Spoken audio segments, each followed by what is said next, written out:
जय श्री श्याम भक्तजनों, आज हम आपको इस वीडियो में बैसाख मास के दूसरे अध्याय का वर्णन करने जा रहे हैं।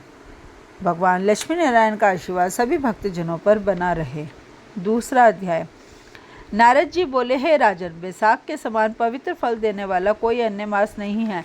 जैसे युगों में सतयुग, शास्त्रों में वेद, नदियों में गंगा, दान में जल दान, सुरखों में भार्या सुख, उद्यमों में खेती, लाभों में जीवन लाभ, तपस्या में उपवास, धर्म में दया और ज्योतिषों में नेत्र ज्योति क्षेत्र है, उसी प्रकार सभी महीनों में बैसाख मास श्रेष्ठ है।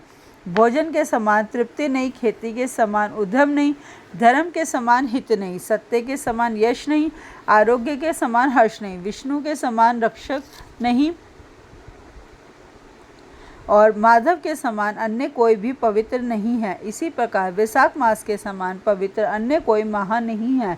शेषनाग की सैया पर योग निद्रा में लिप्त रहने वाले भगवान विष्णु को ये माह सर्वाधिक प्रिय है। जो अधर्मी इस श्रेष्ठ मास का सेवन नहीं करते हैं वे निश्चय ही निकृष्ट योनि पाते हैं, चाहे वे धर्म की यथार्थ कुआं, बावड़ी, बगीचा आदि कुछ भी क्यों न बनवाए। बैसाख मास में जल का दान, नई छतरी का दान, उपाना या खड़ाऊ का दान और पंखा का दान सभी दानों में श्रेष्ठ है। प्रत्येक प्राणी को यह उत्तम दान अवश्य करने चाहिए। बैसाख मास में नियम पूर्वक भोजन आदि करने से सायुज्य मुक्ति प्राप्त होती है। अनेक प्रकार के दान व्रत करने से जो फल मिलता है वह बैसाख मास में केवल स्नान मात्र से ही प्राप्त हो जाता है।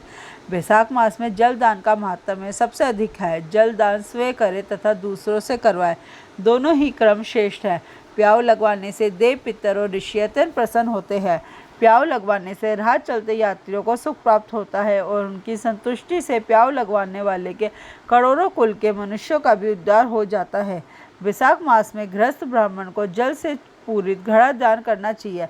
इस दान से नीच योनि प्राप्त नहीं होती है। हे राजेंद्र, इस मास से किसी प्यासे महात्मा को ठंडा जल पिलाकर मनुष्य राजसूय यज्ञ का फल प्राप्त कर लेता है। वैशाख मास में सूर्य के ताप से व्याकुल ब्राह्मण की पंखे आदि से हवा करनी चाहिए। खजूर, तार आदि के पंखे दान करने चाहिए। ऐसा करने से मनुष्य पक्षियों के श्रेष्ठ विष्णु के वाहन गरुड़ के सदृश होकर हरि की सायुज्य मुक्ति प्राप्त करता है। पंखे का दान किए बिना मनुष्य इस संसार के रोगों से कष्ट पाकर अंत में नरक में जा गिरता है।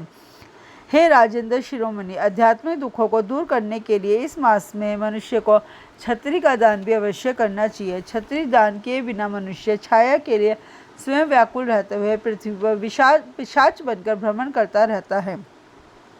खड़ाऊ, जूता आदि का दान भी करना अति श्रेष्ठ है। इस दान से मनुष्य कई जन्मों तक राज सुख भोगकर भगवान के वैकुंठ धाम को प्राप्त करता है। जो व्यक्ति दान नहीं करता है वह इस जन्म में संसारिक दुखों को भोग कर मरने के बाद भी नरक में दुख भोगता है। जो लोग पथिकों के परिश्रम को हरने के लिए छाया दान, वृक्ष तथा धर्मशाला आदि बनवाते हैं और तन मन से अतिथि सत्कार और ब्राह्मण भोजन कराते हैं, उनके पुण्यों का वर्णन ब्रह्मा भी नहीं कर सकते हैं। अन्न दान सर्वश्रेष्ठ दानों में से है। इसकी बराबरी किसी दान से नहीं की जा सकती है। अन्न दान करने वाले को पिता भी कहा जाता है। इससे सभी धर्मों का निवास रहता है। इसी के साथ वैशाख मास के द्वितीय महात्म्य का समाप्त होता है। भगवान लक्ष्मी नारायण का आशीर्वाद सभी भक्तजनों पर बना रहे। अगली वीडियो में हम इस महात्म्य के तीसरे अध्याय का वर्णन करेंगे। जय श्री श्याम भक्तजनों।